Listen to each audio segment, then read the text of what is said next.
A couple of videos ago, I had 6 baby budgies split across the 2 breeding boxes I have in my aviary. One of them was showing signs of being a completely different colour to what I usually hatch out. Well, it's fledged, so what colour is it?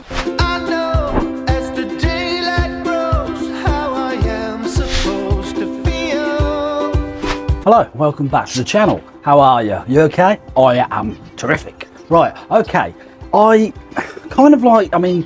I'm not really going to have much difference in like variations of budgies because I have pretty much just yellow and green variant budgies in the aviary. Apart from my old spangled sky blue dad, he's still in here, he's still doing his business. So there was always hope that I might get something different. Obviously I got the opaline eyed recessive, I think, which obviously looks like our second oldest member because Daddy Blue is the oldest one, but his partner, Mummy Budgie, she's kind of like her, so I'm keeping her. So like I said, a couple of weeks ago, had a budgie hatch out in the box up here, which obviously was looking like it's going to be completely different. Well, it's fledged. Don't know where it is, it's here somewhere, but we're going to have a look at it in a second. Now in the other box up there was 5 baby budgies in there.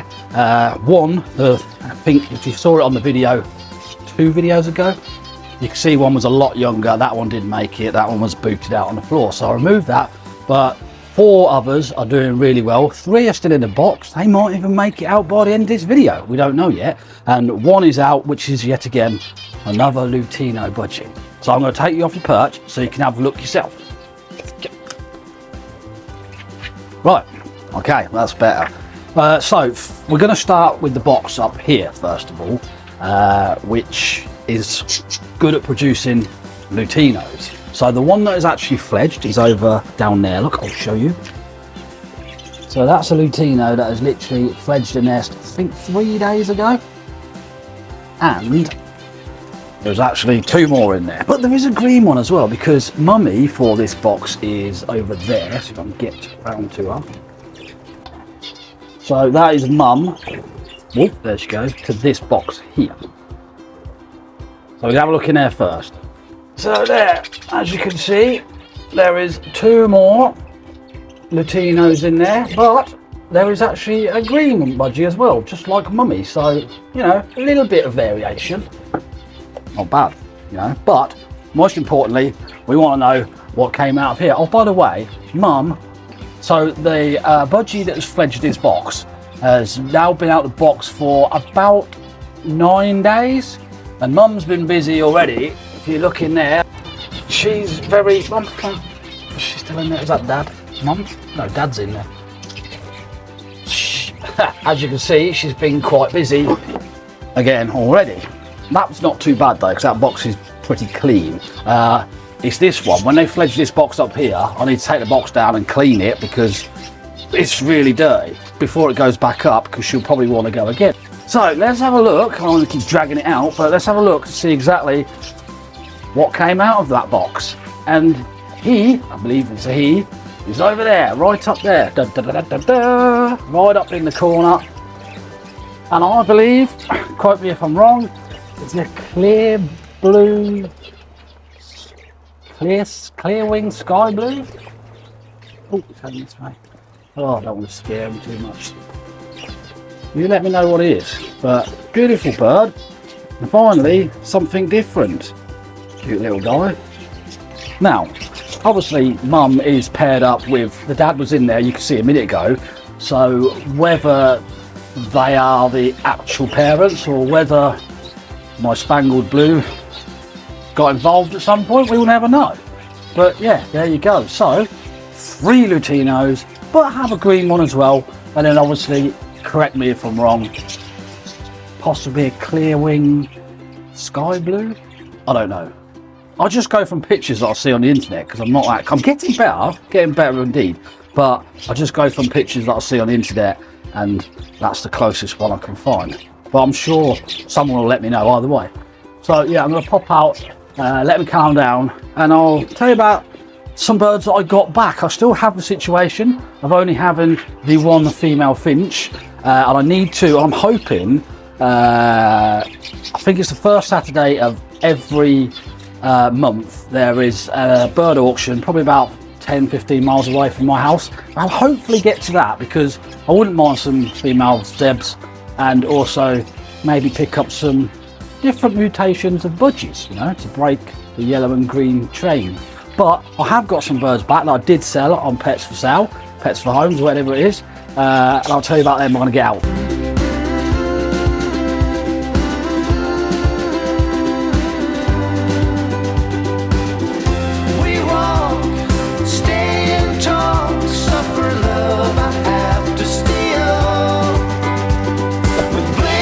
Keep an eye on that because it does say it's going to rain, and I don't want the washing to get wet because, well, you don't want washing to get wet. That's the whole idea, hang it out on the line. Right, okay, back to the birds. So about 2 months ago, Pets for Homes website got contacted by a lady that said that she'd had a small aviary built and she was looking to have 3 or 4 different birds in it. So I said, well, what are you interested in? I said, look, I've got budgies, I've got finches, and she sent me a picture of her aviary, you know, quite a small one, but adequate housing probably for about 6, maybe 8 birds. So I said, look, why don't you come round and have a look? So she came round, we had a chat. She was, I don't know, she was foreign, I don't know, something, I don't know, something, but she was quite difficult to understand.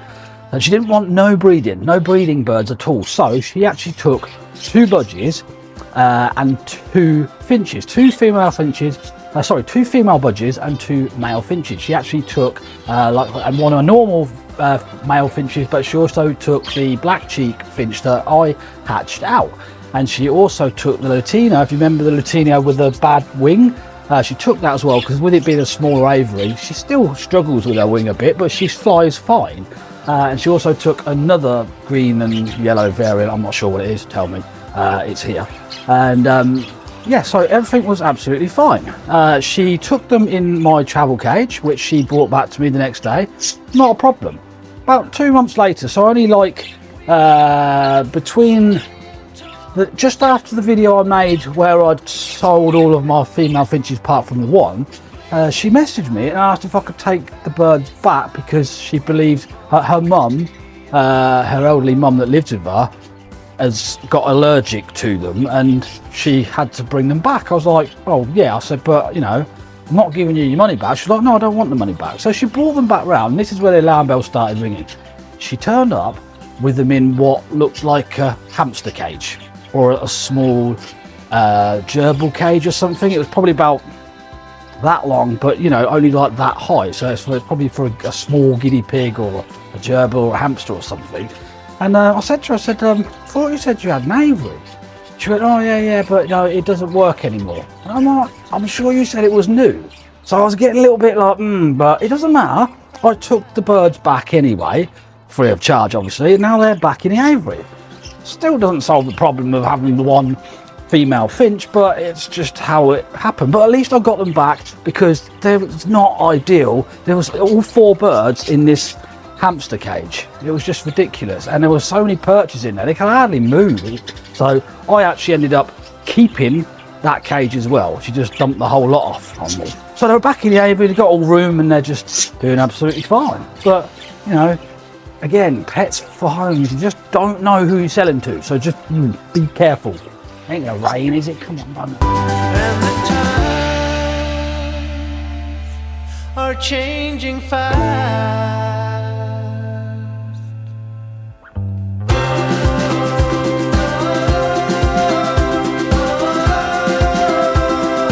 There's been 1 or 2 drops, 1 or 2, not much though.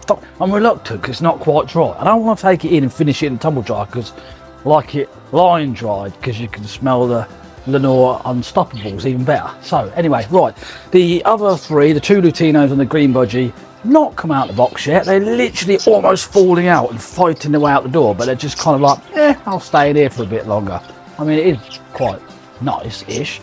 Beautiful yesterday, 26 degrees it was here. I don't know what it was like where you were, but it's 26 degrees. Bit cooler today, bit windier, and it is threatening to rain. But there you go, everything in the aviary is doing really well. I will keep you updated on any more developments. As soon as they've jumped ship, I'll take that box down, give it a good clean and disinfect and put it back up, and hopefully some more. Renew my advert, and yeah, hopefully make a little bit more money. I'm going to go in there and feed everyone. Then I've got to feed the girls, make them something to eat.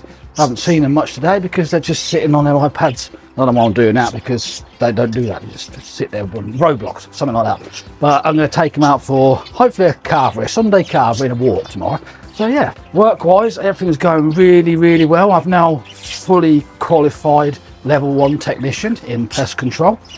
So I'm now out on my own, which is really good. You know, you get all it. You know, they always said, everyone says like no 2 days are the same, and they're not. You plan your day, but it could literally change, because if you get rat sighting in Tesco's, then you've just got to jump ship and go and sort that out. And it's just, you know, it's quite mental. And then hopefully in October, I'll be going down to do my level 2 in pest control. So yeah. Oh, speaking of pest control, it's coming quite handy actually, because a few videos back, I don't know if you remember, but I said, look what a cat dragged in. I picked up a mouse off the kitchen floor. Now, since then, I've pretty much found a dead mouse either on the kitchen floor or on the patio floor every day or every other day, which is quite worrying, because the shed is quite open a lot for them to go and like seek shelter in. Now, I don't know where they're getting them from. I have no idea. But I don't obviously want it to be in a shed, because there is a lot of stuff in it. I know I've had mice before in the bike shed and they munched through all of the fishing bait. But then there was bait, so I don't want them in the main shed. So what I have done, obviously because I have a van full of like pest control kit, I've borrowed something out of the van, put it in the shed to see if it helps. Very clever bit of kit. I'll show you. Come on, come down the shed. So this here, this cage is the actual cage that lady that bought the birds back in the hamster gerbil guinea pig cage. This cage is what she originally bought round, which I said to her, finches are going to get out of there, maybe the budgie might get out of there, because it's for slightly bigger birds, like smaller parrots, bigger than obviously budgies. So she just went, well, you keep it. And then obviously I lent her the travel cage, and then I ended up with the gerbil cage as well, which I've given to next door. I'm assuming they got a gerbil or something, I don't know. But anyway, right, so this is the piece of tech in question. This is what we call at work a radar unit, which is basically, you can see there, hold all the way through, and it is a baitless kill trap. Now, mice don't like to be out in the open. You know, it's a known fact, they just do not like to be out in the open. So when they do come out in the open, they stay and they run along the edges, hence why this will go along the edge like that, and they like to have somewhere where they can just quickly go in and hide. Now, this is the clever thing, right? Because in here, there is a sensor, and if they pass that sensor as they go in, the sensor's in the middle. If they pass that sensor, then it's automatically going to bring 2 gates down. It like shuts and shuts it in there. But what it then does then at the same time is it deploys a CO2 canister, which obviously kills the mouse. So as you can see in here, this is all set, ready to go. So like I said, the mouse will run in through the hole, and then as it goes past the sensor in the middle, it will set off the CO2 canister and obviously shut the 2 gates and basically gas the mouse to death inside. I'll demonstrate it to you, and then I'll quickly throw it over there so I don't die. Ready? If you can hear that, that's gas. Wow, it's getting louder.